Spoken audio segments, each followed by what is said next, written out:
আসসালামু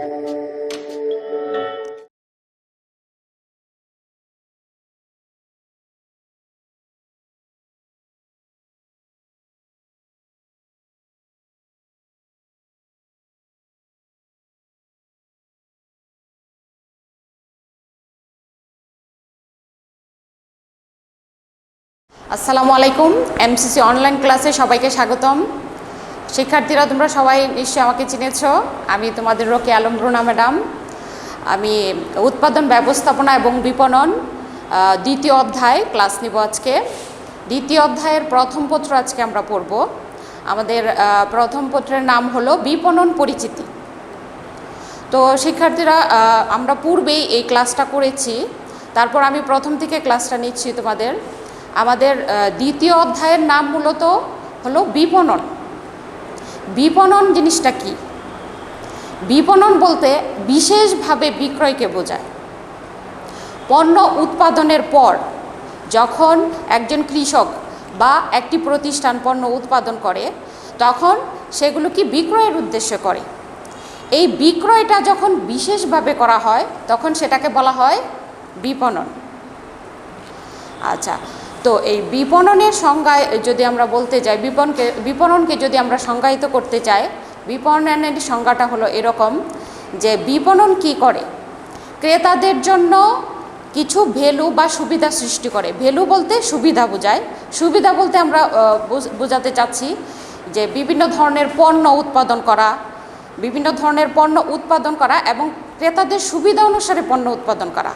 পণ্য উৎপাদন করে তাদের নিকট কি পৌঁছানোর যে প্রক্রিয়াটা, সেটাকে বলা হয় বিপণন। এখন এই বিপণন প্রক্রিয়ায় একটি পক্ষই শুধু লাভবান হবে না।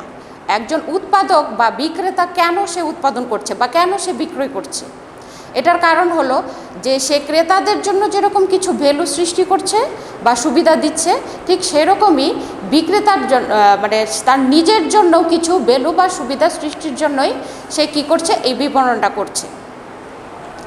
ক্রেতাদের জন্য ভ্যালু সৃষ্টি এবং তাদের সাথে সুসম্পর্ক সৃষ্টির মাধ্যমে বা তাদের সন্তুষ্টি বিধানের মাধ্যমে যে মুনাফা অর্জনের প্রক্রিয়া, সেটাকে বলা হয় কি বিপণন।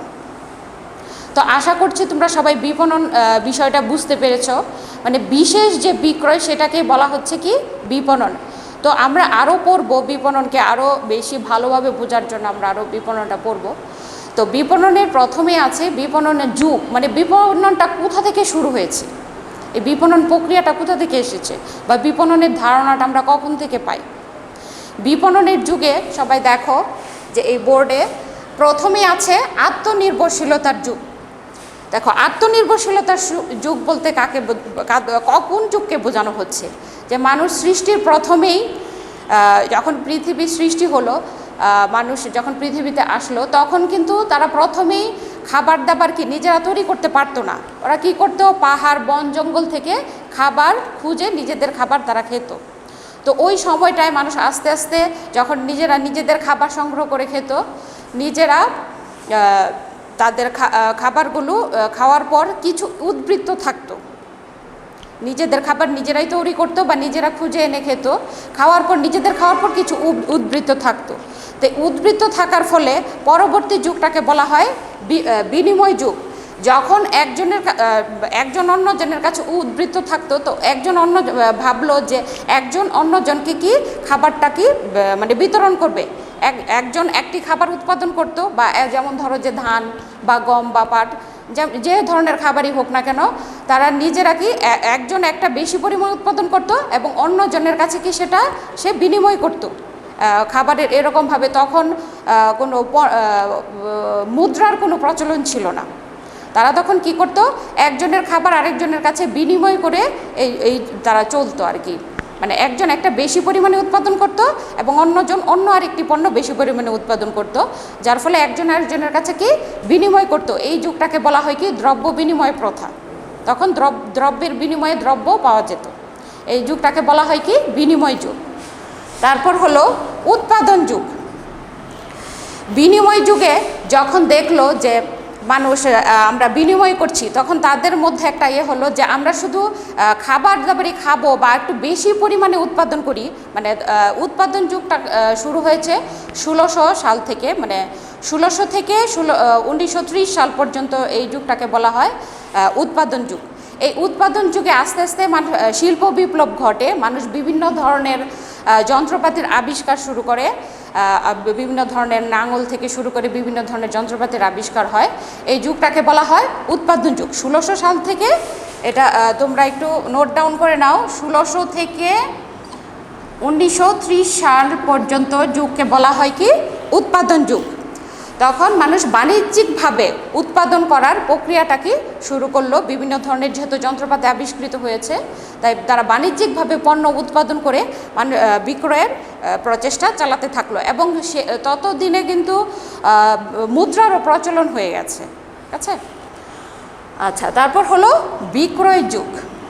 বিক্রয় যুগের সূচনাকাল হলো 1930 থেকে 1950 সাল পর্যন্ত। এই সময়কালকে বলা হয় বিক্রয় যুগ।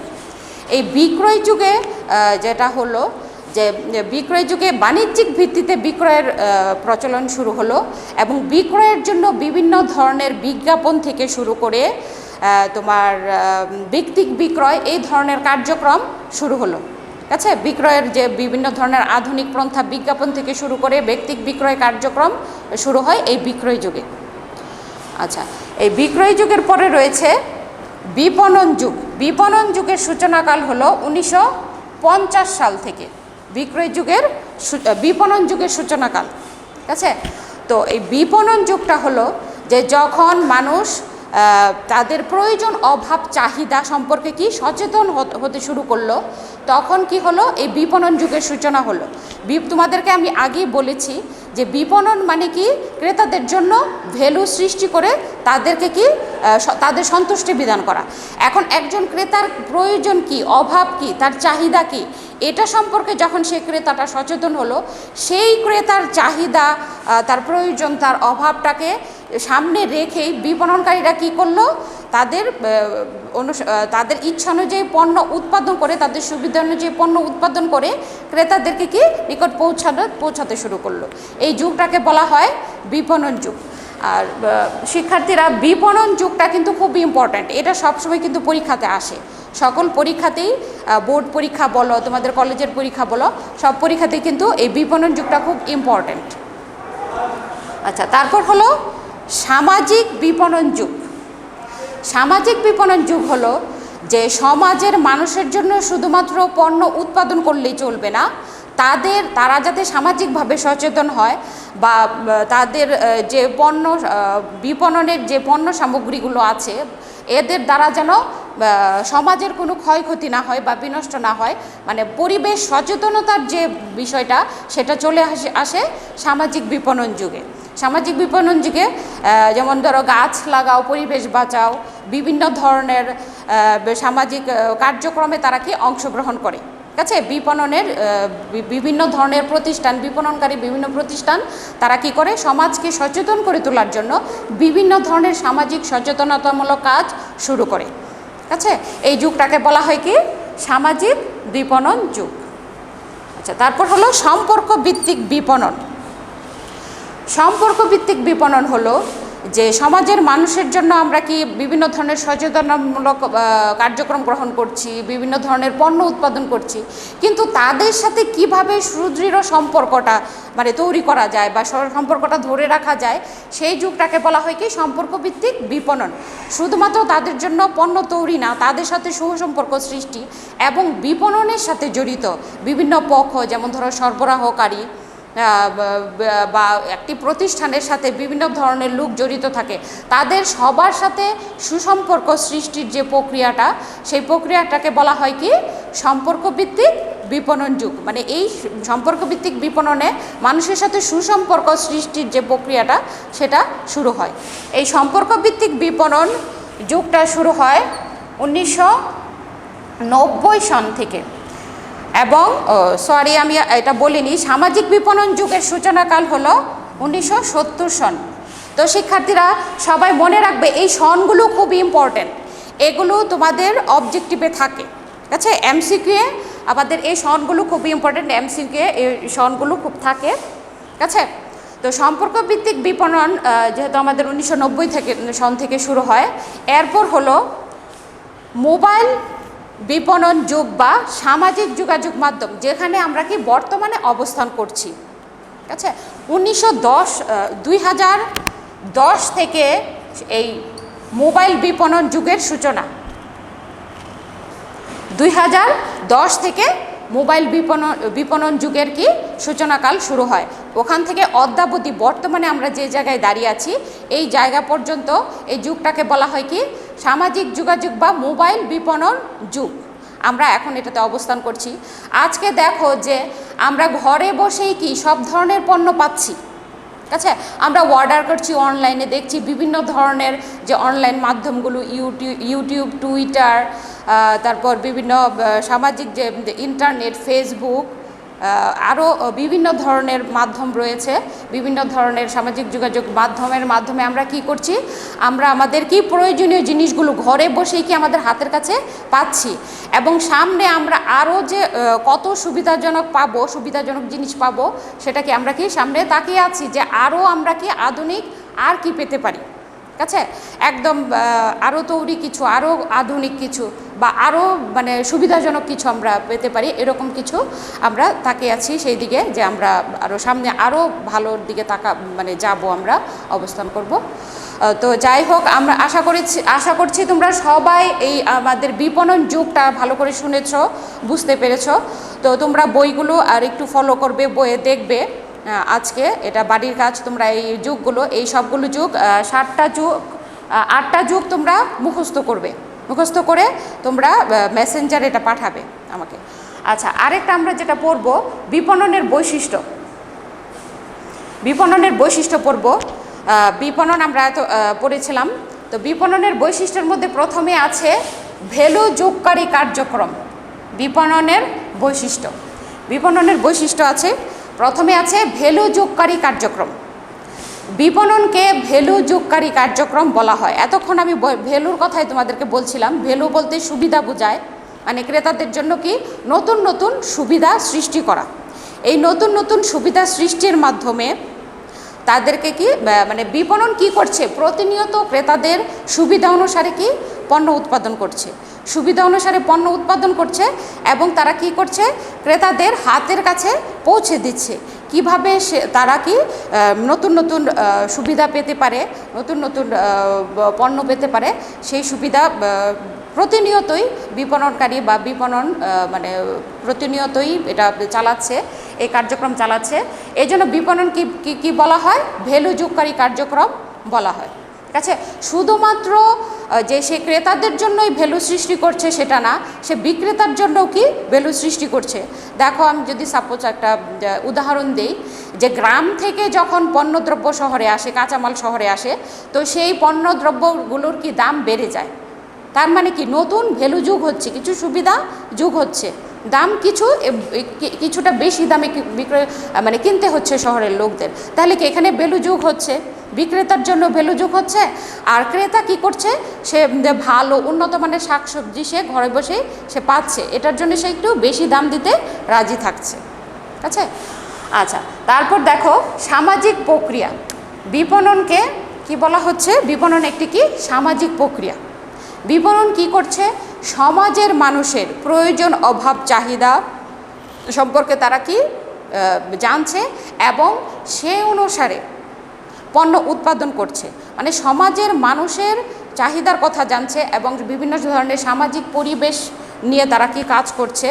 এই জন্য বিপণনকে কি বলা হচ্ছে, সামাজিক প্রক্রিয়া বলা হচ্ছে। তারা শুধুমাত্র যে সমাজের মানুষের কথা ভাবছে না, সামাজিক পরিবেশ নিয়েও কি তারা কি কাজ করছে, যাতে বিপণনের কার্যক্রম দ্বারা সমাজের কোনো ক্ষতি না হয় বা সামাজিক পরিবেশ বিনষ্ট না হয়। এই জন্য বিপণনকে কি বলা হয়, একটি কি সামাজিক প্রক্রিয়া বলা হয়। আচ্ছা, তারপর হলো ব্যবস্থাপকীয় প্রক্রিয়া। আচ্ছা, বিপণনকে কেন ব্যবস্থাপকীয় প্রক্রিয়া বলা হচ্ছে। আচ্ছা, বিপণন দেখো যে এই যে বিভিন্ন ধরনের পণ্যদ্রব্য উৎপাদিত হচ্ছে, এটা কি এমনিতেই উৎপাদন হয়ে যাচ্ছে? না, সেটা তুমি কৃষকের ক্ষেত্রেই বলো বা কোনো একটি প্রতিষ্ঠানের ক্ষেত্রেই বলো, এটার জন্য কি ব্যাপক ধরনের একটা কি কার্যক্রম গ্রহণ করতে হয়, পরিকল্পনা গ্রহণ করতে হয়, একটা পরিকল্পনা প্রণয়ন করতে হয়। এই যে পরিকল্পনা প্রণয়ন থেকে শুরু করে পণ্য উৎপাদন কিভাবে হবে, কর্মী নিয়োগ থেকে শুরু করে তোমার বাজেট প্রণয়ন, মূল্য নির্ধারণ, এই সবগুলো কাজ কাকে করতে হচ্ছে? এই কি বিপণনকে করতে হচ্ছে, একজন বিপণনকারীকে করতে হচ্ছে। তাই বিপণনকে কি বলা হচ্ছে? কি ব্যবস্থাপকীয় প্রক্রিয়া বলা হচ্ছে। কর্মীদের প্রেরণা দান থেকে শুরু করে বিভিন্ন ধরনের কার্যক্রম কে সংগঠিত করছে? এই একজন কি বিপণনকারী করছে। তাই বিপণনকে কি বলা হচ্ছে? কি ব্যবস্থাপকীয় প্রক্রিয়া বলা হচ্ছে। আচ্ছা, তারপর হলো বিনিময় প্রক্রিয়া। দেখো, বিনিময় প্রক্রিয়া কেন বলা হচ্ছে বিপণনকারীকে? বিপণনকারী কি পণ্য উৎপাদন করে নিজের কাছে রেখে দিচ্ছে? না, সে কি করছে, মানে মানুষের কাছে বা ভোক্তাদের কাছে পণ্য কি পৌঁছানোর যে দায়িত্বটা সেটাও সে নিয়েছে। এই যে পণ্য উৎপাদন করে ভোক্তাদের নিকট পৌঁছাচ্ছে, মানে কি বিনিময় হচ্ছে, মানে শুধুমাত্র একজনের জন্য পণ্য মানে তৈরি হচ্ছে না, বা গুটি কয়েক মানুষের জন্য তৈরি হচ্ছে না, মানে দেশে বিদেশে সব জায়গায় কি পণ্য কি একজন আরেকজনের কাছে কি বিনিময় হচ্ছে। এক একজন এক এক ধরনের পণ্য উৎপাদন করছে, একজন অন্যজনের সাথে কি বিনিময় করছে। এই জন্য কি বলা হচ্ছে যে বিপণনকে কি বিনিময় প্রক্রিয়া বলা হচ্ছে। আচ্ছা, তারপর হলো গতিশীল প্রক্রিয়া। দেখো যে বিপণন কার্যক্রম কিন্তু থেমে নেই, ঠিক আছে? সে কি করছে, সময়ের সাথে সাথে, যুগের পরিবর্তনের সাথে সাথে, মানুষের চাহিদার পরিবর্তনের সাথে সাথে সে কি প্রতিনিয়তই কি পরিবর্তিত হচ্ছে, এবং মানুষের যুগের বা রুচির সাথে সাথে তাল মিলে সেও কি পরিবর্তিত হচ্ছে। মানে কখন মানুষের কি সুবিধাজনক পণ্য দরকার, কখন কোনটা প্রয়োজন, সেই অনুসারে সে কি করছে, গতিশীল থাকছে। মানে সে শুধুমাত্র একটি পণ্য উৎপাদন করে যে থেমে থাকবে সেরকম নয়, সে একটার পর একটা মানুষের প্রয়োজনের প্রেক্ষিতে কি পণ্য উৎপাদন করে চলছে। তাই বিপণনকে কি বলা হচ্ছে? গতিশীল প্রক্রিয়া বলা হচ্ছে। আচ্ছা, তারপর হলো ভোক্তামুখী প্রক্রিয়া। বিপণনকে কেন ভোক্তামুখী প্রক্রিয়া বলা হচ্ছে? দেখো, এই যে বিপণনকারী এই যে এত সব কার্যক্রম করছে, এটার কেন্দ্রবিন্দু কে? কেন্দ্রবিন্দু হলো ভোক্তা। মানে তাকে কেন্দ্র করে এই যে বিপণনের যে সকল কার্যক্রম পরিচালিত হয় ভোক্তাকে কেন্দ্র করে। মানে ভোক্তা কোথায় আছে, তার কি সুবিধা অসুবিধা, তার জন্য কি আরও ভালো কিছু করা যায়, সেই কাজটা কে করছে? এই বিপণনকারী করছে। মানে ভোক্তাকে কেন্দ্র করে বিপণনের সকল কার্যক্রম পরিচালিত হয় বলেই বিপণনকে কি বলা হয়? ভোক্তামুখী প্রক্রিয়া বলা হয়। আচ্ছা, তারপর হলো অনুসন্ধানমূলক প্রক্রিয়া। বিপণনকে কেন অনুসন্ধানমূলক প্রক্রিয়া বলা হচ্ছে? বিপণনকে দেখো যে বিপণনকারী কি করছে, নতুন নতুন ক্রেতা খুঁজে বের করছে, এবং নতুন নতুন পণ্য উৎপাদন করছে, আবিষ্কার করছে কিভাবে মানে আরও নতুন নতুন পণ্যের সন্ধান দেওয়া যায়। অনুসন্ধান, এটাকে বলা হচ্ছে কি, সে যেহেতু ক্রেতা খুঁজে বের করা। অনুসন্ধানের অর্থটা কি? মানে কোনো কিছু খুঁজে বের করা। অনুসন্ধান মানে কি? খুঁজে বের করা, গবেষণা করছে, খুঁজে বের করছে, নতুন ক্রেতা খুঁজে বের করছে, নতুন পণ্য খুঁজে বের করছে, নতুন নতুন সুবিধা খুঁজে বের করছে। এই জন্য বিপণনকে কি বলা হয়? অনুসন্ধানমূলক প্রক্রিয়া বলা হয়। তারপর হলো অর্থনৈতিক প্রক্রিয়া। বিপণনকে কেন অর্থনৈতিক প্রক্রিয়া বলা হচ্ছে? দেখো, বিপণনের ফলে বিভিন্ন ধরনের উপযোগের সৃষ্টি হয়। যেমন ধরো স্থানগত উপযোগ, এক জায়গা থেকে অন্য জায়গায় পণ্য স্থানান্তর করার ফলে, পণ্য গুদামজাতকরণ করার ফলে সময়গত উপযোগের সৃষ্টি হয়, এবং পণ্য ক্রয় বিক্রয়ের মাধ্যমে সত্যগত উপযোগের সৃষ্টি হয়। এই যে বিভিন্ন ধরনের উপযোগের সৃষ্টি হচ্ছে, এই জন্য বিপণনকে কি বলা হয়? অর্থনৈতিক প্রক্রিয়া বলা হয়। তো সবার শেষে যেটা আছে সমন্বিত প্রক্রিয়া। বিপণন কি করে? এই যে বিভিন্ন যে মাধ্যম বিপণনের সাথে জড়িত, তুমি ক্রেতা বলো, বিক্রেতা বলো, ক্রেতার সাথে বিক্রেতার যে সমন্বয়টা, এই যে সমন্বয় কে করে দিচ্ছে? বিপণনকারী করে দিচ্ছে। একজনের সাথে আরেকজনের যে সমন্বয়টা এটা করে দিচ্ছে। এই জন্য বিপণনকে কি বলা হয়? সমন্বিত প্রক্রিয়া বলা হয়। মানে বিপণনের সকল পক্ষের সাথে কি করছে? সে সমন্বয় করছে বিপণনকারী, ক্রেতার সাথে বিক্রেতার, এক পক্ষের সাথে অন্য পক্ষের সাথে কি সমন্বয় করছে। এবং দেখো যে কখন মানুষের কোন জিনিসটা প্রয়োজন, যখন মানুষের প্রয়োজন হচ্ছে সে কি হাতের কাছে পাচ্ছে, মানে সময় অনুযায়ী মানুষের পণ্য মানুষের কাছে পৌঁছে দেওয়া হচ্ছে, এটার যে সমন্বয়টা এটা কে করছে? এটাও বিপণনকারী করছে। তো আজকে এ পর্যন্তই আমরা পড়ব, ঠিক আছে? সবার বাড়ির কাজ রইল বৈশিষ্ট্য এবং বিপণন যুগ, এই দুইটাই তোমরা বাড়ির কাজ করে আশা করি বাড়িতে সবাই পড়বে। আজকে এ পর্যন্তই, আল্লাহ হাফিজ।